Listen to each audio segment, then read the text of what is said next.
Good evening, ladies and gentlemen. Welcome to the Mostly Mavs Sunday recap, new weekly series that we're going to be doing, just going over the weekly recap of what happens in the Dallas Mavericks world. I am your host, Caden De La Garza, a journalism major at the University of Oklahoma with aspirations of being a Dallas Mavericks sports journalist. So, on today's show, it's going to be kind of like those old shows where we just go through, the past week. Today we're going to be going over the Oklahoma City Thunder, Charlotte Hornets, Orlando Magic, and the game that just happened last night as of tonight, because it is Saturday. I'm recording this on Saturday. Tomorrow, or today, when you're watching this, the Mavericks will be playing the Toronto Raptors, but let's just get right into it. So we got the Thunder. Happened March 1st. We are at March 8th right now, so a week prior. Lost to the Thunder. They stayed in it for most of the part. The differential going into, the third quarter wasn't too high. I'm pretty sure it was a 9-point differential going into the third quarter. They held their own for the most part. Maverick stat sheet looks like this. So we got, I haven't screen recorded yet. Let's get the screen recording back on. So the stat sheet looks like this. We got Chris Middleton with 4 points, 2 rebounds, 3 assists, minus 15 on the night, 2 for 10 from the field, over 3 from three-point percentage, three-point field, three-point land. Gosh, dude, okay. It's 11:30 right now. For the past 3 hours, I've been doing a research outline, or a research, let me see. I actually have it on my main screen right here. I had a, dude. Oh, all right, dude.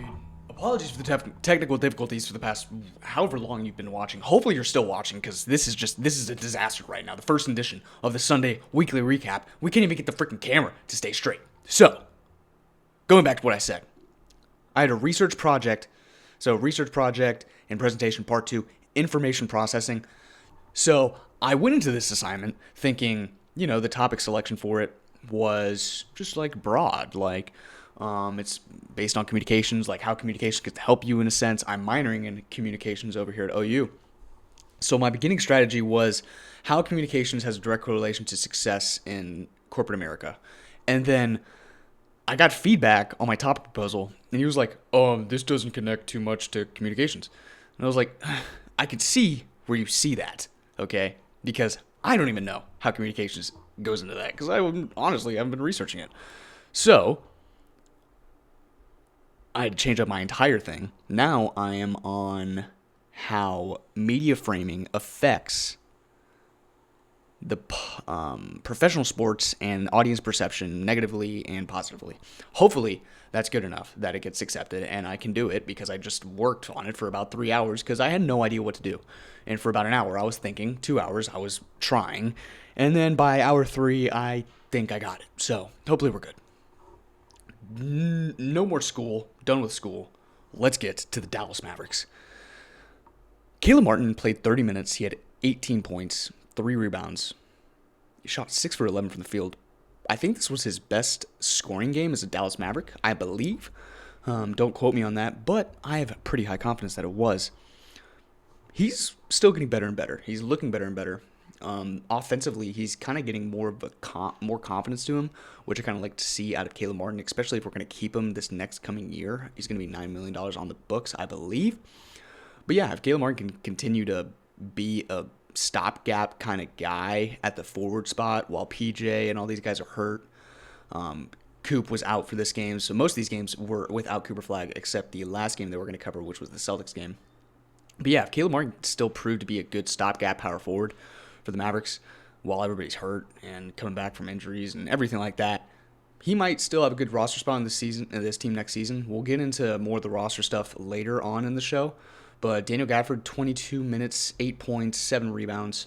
Decent game from Gaff. He's been proving a little bit by game. That last month stretch was terrible for him. So hopefully he kind of improves and proves his value on this team. Because as of right now, he probably won't have a roster spot going into next season. So it's pretty important that he, improves as a player overall. Just, trade value-wise, roster building value, roster building wise, stuff like that. Max Christie, 14 points, 7 rebounds. Pretty good from the guy. Negative 12 on the night. All these plus minuses really don't matter because the differential was pretty sizable. But 5 for 11 from the field, 4 for 8 from the three-point line. Maybe get those attempts up a little bit more, especially since you don't have Klay Thompson, or you do have Klay Thompson in this game, 15 minutes. But, I mean, he's one of our only 2 solidified three-point shooters with high volume on this team. So seeing him get at least 10 attempts a game is good. If he can hover around it, that might be fine.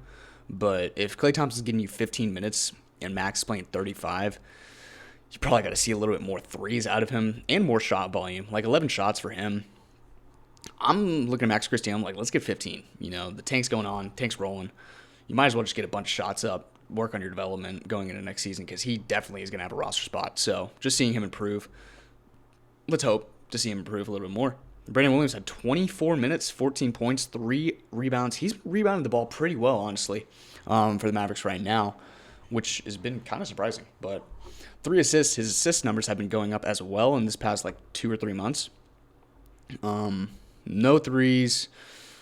100% at the line, 50% true shooting percentage. Decent game out of B-Will. Ryan, I don't know if this was his first game back from being signed, converted to a standard 2-year deal, but decent off the bench. 24 minutes, 7 points, 5 assists. You know, you're not really going to see too much more out of him right now. You know, he's kind of developing him toward the future. Seeing what he can do now, it's all right, you know. Have him come in, set the table for the offense. If everything's out of whack, you know, he comes in, he kind of puts it all back together. But yeah, I mean, decent. A.J. Johnson got 22 minutes in this game, 6 points, 3 for 9 from the field. Most of it was garbage time, I think, in this game. I'm pretty sure it was in this game. But yeah, I mean, 6, 4, and 4 is really good for, you know, a guy that has come in here and he's just kind of a development piece for the roster. So seeing more out of him is pretty nice, pretty promising. Moussa Cissé, 21 minutes. This was the historical game that me and Jude were talking about. He had 0, 12, 0, 0, and 0 with 2 turnovers. That stat line has never been performed in an NBA history. So historic night for Moose. We're going to talk a little bit more about Moose going on, but we're just going to go through the game. We got Dwight Powell with 21 minutes, 9 points, 9 rebounds. Beautiful, almost double-double out of our guy DP. 2 assists, 1 steal, 1 block. Nothing to complain about. Klay Thompson, 15 minutes, 7 points. He attempted 5 threes. Pretty good for 15 minutes. 3 for 8 from the field. Only made 1 3. 43% true shooting percentage. I can kind of see why that happened. But, yeah, I mean, a loss to the Thunder, we're playing a good team, you want to lose. So, at least at this time period, because you don't have Coop, you don't really have anything to look forward to as a team. So, losses in this scenario is pretty accepted. Going over just to look over the stat sheet for the Oklahoma City Thunder. Lou Dort pissed me off this game. I don't want to get into any of that, but yeah, he's just been.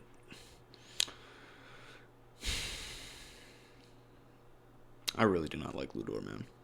It's just like the petty tough guy thing. Like I was talking about it with Jude, and it's just like the tough guy mindset. Like I can respect it out of Dylan Brooks, Draymond Green, people of that stature. But when Lou does anything, he does not, he just backs away. Like, he's one of the dirtiest players in the league, but he does it in I didn't mean to do that kind of mindset. But you do it every game. You do it to the star player.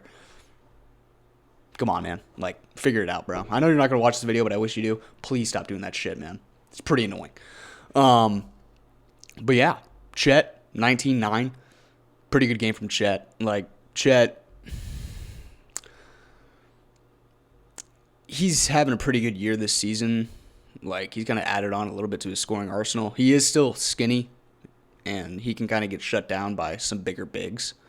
But, his floor spacing, everything that he does for the Thunder is the reason why they are the Thunder. They wouldn't be the Thunder without Chet Holmgren. Having a guy that's 7 foot at the power forward spot that can stretch the floor, attack, drive, shoot a mid-range shot, play insane defense. He had 2 steals and 2 blocks, 4 stocks this night, ridiculous, plus 13 on the night. Shot 5 3-pointers, only made 1, but, if you get a volume of 5 3-pointers as a 7 foot forward, that's freaking amazing. You want that at any 7-foot forward. But he's just proven to be like he's gonna be a star in this league. He is a star in this league. He made the All-Star game, I believe, and just like, yeah, Chet Holmgren, guys. But Shea, 33 minutes, 30 points. You're not gonna expect too much. Nothing different out of Shea. Apparently, 30 points is just like an average game for him now, depending on one of his media videos. But whatever, he's freaking insane. Like, I would take Shai Gilgeous-Alexander over Luka Doncic to build a team. That's just what it is. And also, I want to like get into the Luka discourse just a little bit, kind of just fractionally. It's warranted because it's just consistently a thing. Like, if Luka were to show spurts of just not doing what he does on a consistent basis, which is not give effort on defense, not complain to the refs, or complain to the refs, throw up stupid shots, whine, and show no respect towards your authority, which is your coach, and that stuff. And I won't get into his personal life stuff right now because I just don't want to get into that. That's just something I really could care less to talk to, but he's going through stuff personally in life, apparently, based on reports that have been coming out. It could be speculation, it could not be. I haven't seen any like reputable sources report on it. But yeah, like that Luka discourse, it's warranted. Nobody's ever won in a heliocentric offense before. And building a team around him, the Mavericks tried, and once you get into the playoffs, it's a different game. Like, the playoffs are different than the regular season. Everything is different. And then on top of that, the finals is even more different than the regular season. It's just levels to it. And you're not going to, I don't think you're going to, I think we're going to see Cooper Flag win a championship before we see Luka, just because of the all the things you have to put around him. All the resources that you have to give Luka. You have to give him so many resources with a roster. You have to give him defending wings that can score on top of defending, somebody to divert the offense to late in games, because statistically, like, he's been known as a closer throughout his entire career, but statistically in the past 2 years, he really hasn't been. So having somebody to divert the responsibilities of offense to, which they do have Austin Reeves, but, I mean, they have LeBron's contract. He's going to get off of it, but do you really trust Vando? Do you really trust Rui? Do you really trust these guys? Do you really trust DeAndre Ayton? And, building a roster around somebody doesn't take 1 year. It's going to take multiple years. And he's 27 right now. So until he has a good roster around him, which is probably going to be when he's 30, how much more of Luka are we going to have? Like, how much more Luka are you going to have? That's the revolving question around Luka Doncic right now in the discourse, and why it's warranted, because there's just so much that a 21-year-old college student can say about why Luka is Luka and why the discourse is deserved. Other than that, let's get away from that. Jared McCain was a steal. Like, why the hell did we let the Oklahoma City Thunder get Jared McCain? Like, it's just like no sense to me at all. Like, why did we let that? How do you let that happen? 22 minutes, 11 points, 1 rebound, 1 assist. Like, it's okay, right? But they have another guy that can come off the court and run the offense, which is kind of like what they were missing in a sense. Like, do you trust Alex Caruso to go out there and be your one? No. Do you trust Isaiah Joe to go out there and be your one? No. Do you trust Jalen Williams to go up there and be your one? No. Aaron Wiggins? No. Kenrich Williams? No. Maybe Nikola Topic, but we haven't really seen enough of him. AJ Mitchell, like, he did good in the beginning of the season, but I don't know if he's doing so good right now.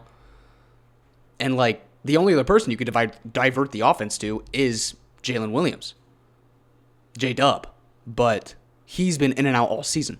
So when you add Jared McCain to the roster, holy shit, they're going to be good. And they have proven to be good. And they're just going to keep getting better and better as Jared McCain improves as a player. Because, I mean, I don't understand how the 76ers just give him up for that price. Especially to one of the best team in the league, probably the best roster in the league, the best scheme in the league. It just makes no sense to me. Like,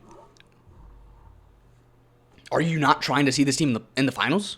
Like, realistically, the 76ers have a roster to make it to the finals. They have insane depth at guard position. They have a center that can, like, when he's healthy, and he's been playing to that level right now, playing at an MVP level, that's a formula to make it to the finals. And you're just going to give an asset to the team that you're going to meet in the finals if you make it there? It just makes absolutely no sense to me. It was a very irresponsible move by a franchise. Like, why would you give an ass? Never mind.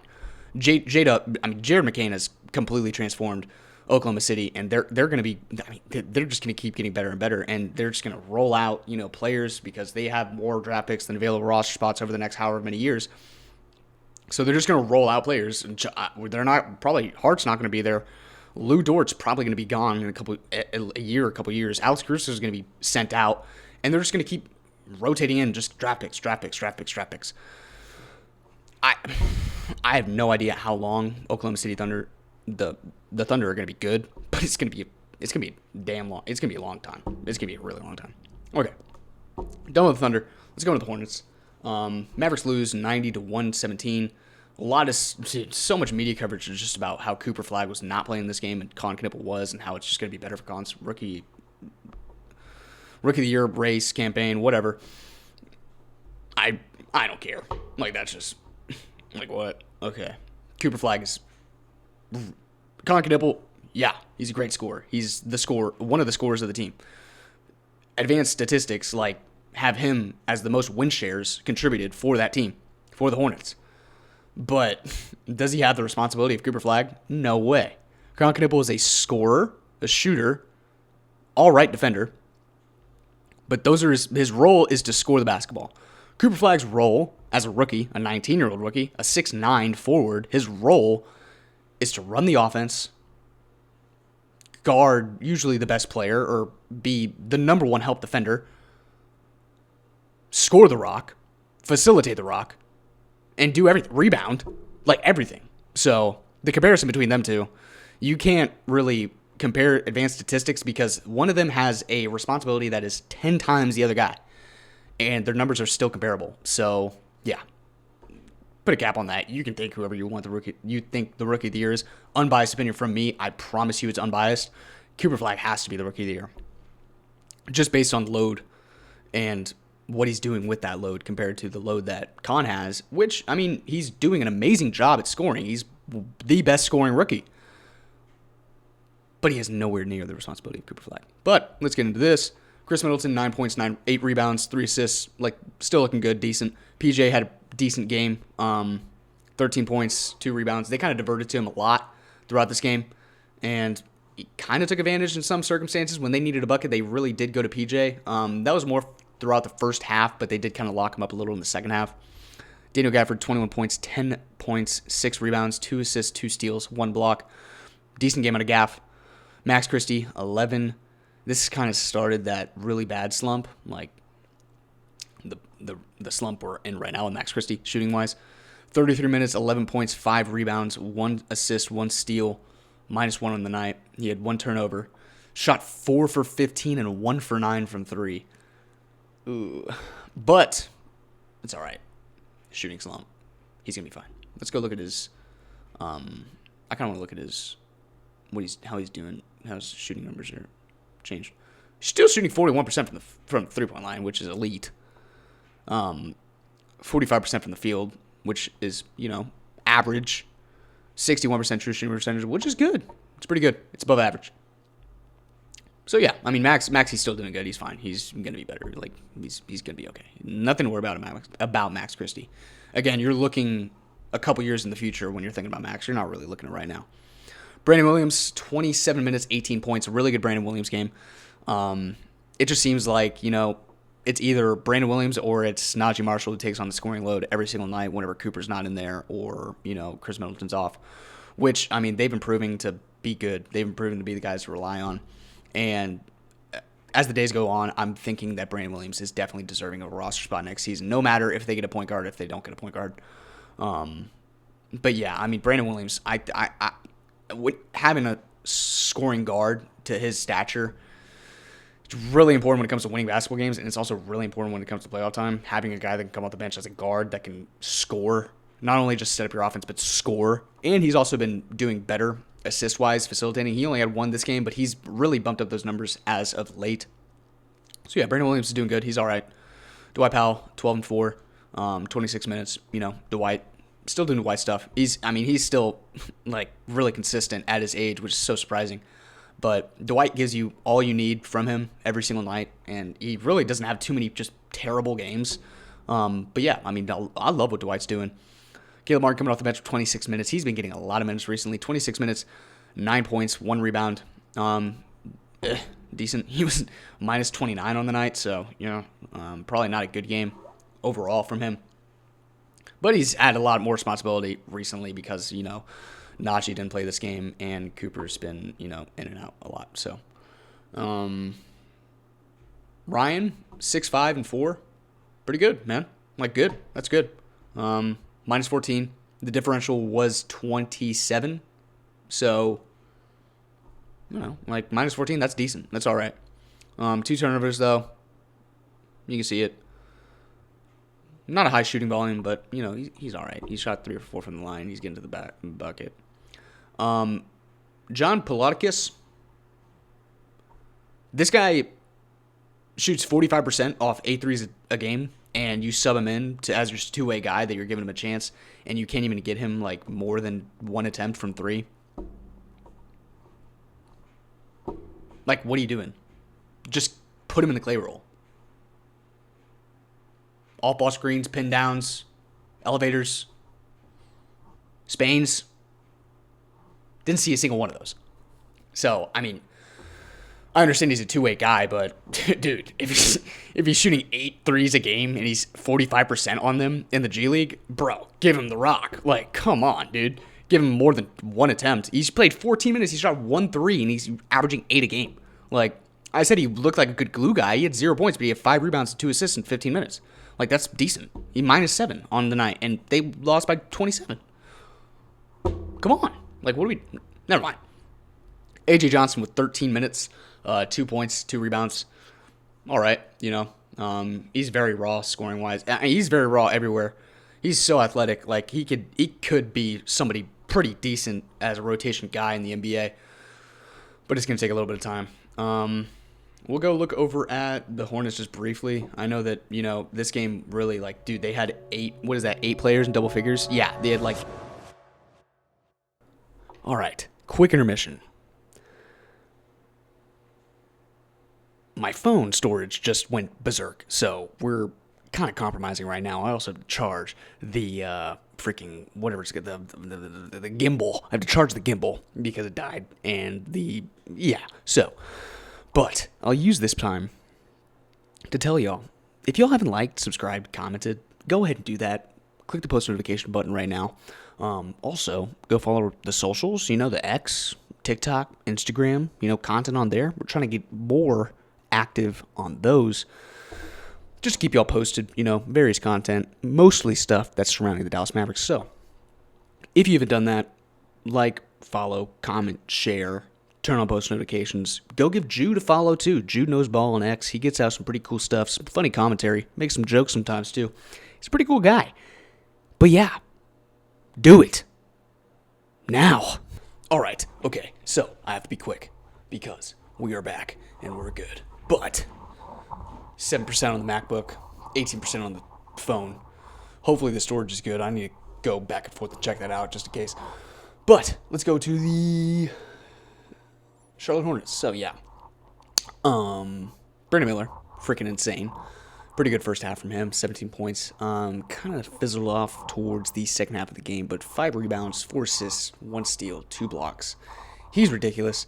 Khan, a little bit of a slow start. He only made 1 3-pointer in the game off 7 attempts. If he were good, catching fire, kind of in a good sense, if he was good, they would have destroyed Dallas so bad. Moussa Diabate, decent game, 7 and 8. Not going to go too much in on him. LaMelo Ball proves to be one of the most entertaining players in the NBA at this point. Just the way that he scores is just amazing. I have it most entertaining to watch is Anthony Edwards, Victor Wembanyama, And then LaMelo Ball, just because of just the obscure nature of LaMelo and how he scores the basketball. Made 4 threes off 13 attempts, 5 for 19 from the field. Didn't shoot too well. If he did, would have been a crazy game. Would have lost by probably 40. But yeah, Josh Green, 11 points, 3 rebounds, 2 assists. Kind of a revenge tour against the Mavericks. And then also Grant Williams with a revenge tour against the Mavericks too. He had 12 points off of 4 for 6 shooting. 4 rebounds, 3 assists. Pretty decent game. Kalkbrenner had a good game too with 10 and 5 off 18 minutes. So yeah, that was the Hornets. Go over to the Mavericks. Chris Middleton, a little bit of off night, 9 points, 8 rebounds, 3 assists. Decent. I mean, okay. It's all right. PJ, really good first half, but kind of fizzled out as the game went on. The second half, they kind of structured their defense a little bit more around PJ because he was kind of keeping Dallas in the game in that first half. But yeah, Max Christie going on to him, still in a shooting struggle. 1 for 9 from 3-point land. Oh crap, we haven't been screen recording this entire time. Let's do that. Sorry, y'all. But here we go. Display 2. Okay, let's go on to Orlando. Cooper Flagg's first game back was good. He didn't shoot too well, which you don't really look at too much for guys coming back from injury. But he had 18 points, 5 rebounds, 6 assists, 1 steal, 4 blocks, career high for blocks. 38% true shooting percentage, not something you want to see out of him. But hey, dude, he's back. Vibes are good. Just keep it rolling. Cooper's back. We're happy. It's good. Chris Middleton further proving why he deserves a roster spot next season with 19 points. 19 points, 2 rebounds, 7 assists. Like, dude, he keeps it up. He's going to be on the team next year. And they're probably going to look to not contend, but be a force to be reckoned with next season. So, yeah, I definitely see a scenario where Chris Middleton gets brought back next season. But P.J. Washington, really good game from him. Show that he can share the court with Coop and be productive. More just traditional P.J. out of him, attacking mismatches, getting to that floater, getting to that hook shot, getting boards. But yeah, 18-5, 1 and 2 steals with a block. Shot 82% true shooting percentage from the field. Good. Pretty good. Daniel Gafford with 12 and 13. Pretty good from him. If he can keep it up, just keep improving your trade value, dude, because I don't really see a scenario where he comes back, especially with Moussa Cissé playing the way he is. So, yeah, just keep it up, please. Love to see old Daniel Gafford back, and I'm just coming to terms with it that it's probably not going to be, seeing Daniel Gafford next season on the Dallas Mavericks, but okay. Klay Thompson with 26 minutes, 24 points in those 26 minutes. He shot 7 for 12 from the 3-point line. Only shot threes, but he had 90.1% true shooting percentage. He's further, proving why he deserves a roster spot next season. But yeah, I mean, Najee Marshall had a below average game, 25 minutes, 6 points, 4 rebounds, 5 assists, 2 steals. Like, just scoring wise, he probably had a below average game, but everything else, he's contributing. But yeah, I mean, he's coming off a finger injury, so that's something. That's something that's gonna affect somebody from scoring. But yeah, I mean, that's pretty much what it was from Orlando. Paulo kind of confuses me a lot, like more and more every game. Like, I feel like his role is getting a little bit more diminished by the game. But like, this is a good stat line, but I feel like Jalen Suggs had the ball in his hands the entire game. And if your guy is Paulo Banchero, it kind of really doesn't make sense to why that's the case, where like he had a crazy playoff series last year. So it just really confuses me why Paulo is Paulo right now and he's not, doing what he usually does. I mean, that's something to follow at least. But, we're kind of on a time crunch right now. So let's get to Boston. Was really, really invested in the Jason Tatum return, honestly. Really invested in the Jason Tatum return. When you come back at a record pace from an Achilles injury and you score 14, pair that with 12 rebounds and 7 assists with a steal plus 20 on the night, that's historic. That's legendary. I don't care how corny he is. That's Jason Tatum's him. Like, he's him, bro. I'll give him his props, bro. I love Jason Tatum. All right. We should be good. Let's hope we're good. Please, we're good. All right. So Jason Tatum, amazing. Love Jason Tatum. Jaylen Brown, though. 24 points, 7 rebounds, 7 assists, 2 steals. Proving why he's an MVP candidate at this point in the season. I mean, if he keeps it up, he could get it, just depending on, if Jokic or Shea are out of the race. But, I mean, he's third, in my opinion, for MVP race. But Neemias Queta, let's hope that Cissé turns into Neemias. 16 and 15. Derek White, 24 and 4, with 2 steals, 2 blocks. I mean, he's killing it. Peyton Pritchard, 18 points, 7 rebounds, 6 assists, 2 blocks for Peyton Pritchard, which is pretty funny to me. But let's go over to the Mavs. Cooper, another below average game shooting wise, 16 points, 8 rebounds, 6 assists, 1 steal. But he shot 7 for 23. Those numbers are going to go up. Don't worry about it. He's still good. He's still Coop. We're fine. PJ, below average game, he struggles with those bigger lineups because he can't, take advantage of those mismatches. So PJ had a little bit below average game. We're not going to look too much into that. Max Christie, better coming off of those poor shooting performances in the previous 3 games.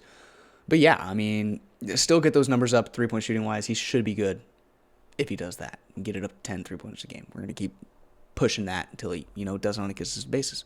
Moussa, Cissé, pretty good. I mean, not anything to complain about. 6 points, 7 rebounds, 6-7, with an assist and steal, 3 blocks. I mean, he's still proven why he's, deserving of a roster spot next season. But yeah, Brandon Williams had a decent game, 11 points, 7 rebounds with 4 assists. Again, he's proving that he can be on this roster next season. And when we're going into it with Ryan Nembhard, he had 4 minutes. I mean, I'm confused on what that was, but let's focus on Brandon right now. Like, he's building his case to be on this roster next season. So if he keeps it up, he should be able to do that. Klay Thompson, I think, was our player of the game this game. He had 18 minutes, but he had 19 points in those 18 minutes, 5 for 11 from three-point land, 73% true shooting percentage. If he can keep it up, Klay, please stay, because that 3-point shooting volume is going to be needed next season. But yeah, those are pretty much, that's the games. I mean, it's taken about 2 hours to get to this point because of all the hoops we had to jump through to be able to do this. Let me check the freaking video again, just make sure we're good. All right, we're good. We're still recording. We're good. I'm just going to touch on Moussa just for a second. Next to Queta, I think this is a good comparison. Of course, Queta is a 6-year veteran at this point. Per 75 possessions, Cissé is competing with him in rebounds. Queta's got him with 5 points, but there's no way you're not saying that, Cissé is going to make up that margin in 3 years' time. He averages another block more than Queta in 75 possessions. And we're looking at Queta because, I'm not going to compare, Cissé to like a Derek Lively or something like that. Queta is an amazing center in this league for a roster that, these types of bigs are so valuable in the league right now, and to have one on your roster that you can just throw out there and trust, that's very big for a team. That's very big for a franchise. It's very big for a front office. So I think locking up Cissé is a guarantee. Like, I would put Cissé above Ryan Nembhard in that stance, especially because you're looking to, figure out your center rotation next season, because you're not going to really draft one. You're going to draft a point guard, so you're going to, whenever that time comes, you're going to make that decision based on the outcome of what happens. But this is the center room we have right now, and it's D-Live, it's Gafford, it's Marvin Bagley, it's Cissé, it's Dwight Powell. You got to cut like 1 or 2 of those names off the list, and I don't think it can't be Cissé. He's making nothing right now, so you convert him to a 2 or 3 year deal at what, $6 million a year? Holy crap, you're taking that, or somebody else is, and it's gonna be terrible. But he's a restricted free agent going into the next season. They're probably just gonna match the offer that it's given to him, and then he's gonna be signed, and then they're probably gonna trade Gafford in the draft, which is probably the most likely scenario, as I'll keep saying and keep pointing that out. But I pulled up this whenever I thought I was recording, but we weren't recording. So Hunter Dickinson leads the league in blocks per 36 minutes with 7.6, which is pretty funny to me. But the first notable name that you see on this list is Victor Wembanyama at 6, okay? Because all the guys below him really don't average 20 minutes. Actually, bro, Grant Nielsen of the Brooklyn Nets is averaging 35 minutes a game. What? Oh, he's only played 4 games. Okay, gosh, I was about to say, what? But he's averaging 5 blocks in that stint, which is ridiculous. We got to pick him up. But yeah, the first really notable name is Victor Wembanyama. Right below him is Derek Lively. Then you got Jay Huff, Robert Williams, Kamon Mallock, and then there's Cissé. But below Cissé, at 11th with 3.1 blocks per 36 minutes, you see Zach Edey, Yves Massie, Adem Bona, Isaiah Stewart, Alex Sarr, Ryan Kalkbrenner, Chet Holmgren, Clint Capella, Daniel Gafford, Miles Turner, Walker Kessler, Mitchell Robinson, Evan Mobley, Thanasis Antetokounmpo. Dude, these are all elite shot blockers that I've just named. Almost all of them are elite shot blockers. And for Moussa Cissé to be 11th in that list, you have to make a decision of like, we got to keep this guy going into next season because his value is like off the charts 30 per 36 wise. But yeah, I mean, that's pretty much my main takeaway this week. I don't want to keep this episode too long because, you know, I think we're approaching an hour, which will get cut down in the editing process. Definitely has to. But yeah, I think we can end it off in here. This is a good note. But yeah, Cissé, get him on the team next year because I mean, his value is just off the charts per 36 wise. And he's going to be cheap. And he's going to be a restricted free agent, so you really don't have to stress too much of what's going to happen because you can just match that offer, and I guarantee he's not going to be like, what, $15 million? There's nobody's going to give him that money. But yeah, this has been the first rendition of the Sunday weekly recap, mostly Mavs. Yeah, follow the socials, stay tuned, turn on post notifications. We're still growing, still trying to get out content to y'all. But yeah, you know, school's been killing me recently. That's why this is getting posted this is getting filmed so late. But dude, school's killed me. All these extenuating circumstances, just the life of a guy that's, you know, trying to run a channel and is on OU Nightly and just started out at OU Daily. Gonna start writing pieces for them. Still working for my dad as a social media guy and yeah, just trying to juggle all this at the same time. It's been a lot, but hey, we're attacking it. We're getting there. We're attacking the day. I'm gonna do it, man. We're gonna do it. But yeah, no, thanks for watching. Like, comment, subscribe, share, whatever you want to do. You know, give me feedback. Tell me how it was. Tell me what I can do better. But yeah, still learning, still growing. But yeah, have a nice night. Have a nice day. Have a nice week. I'll see you back next week.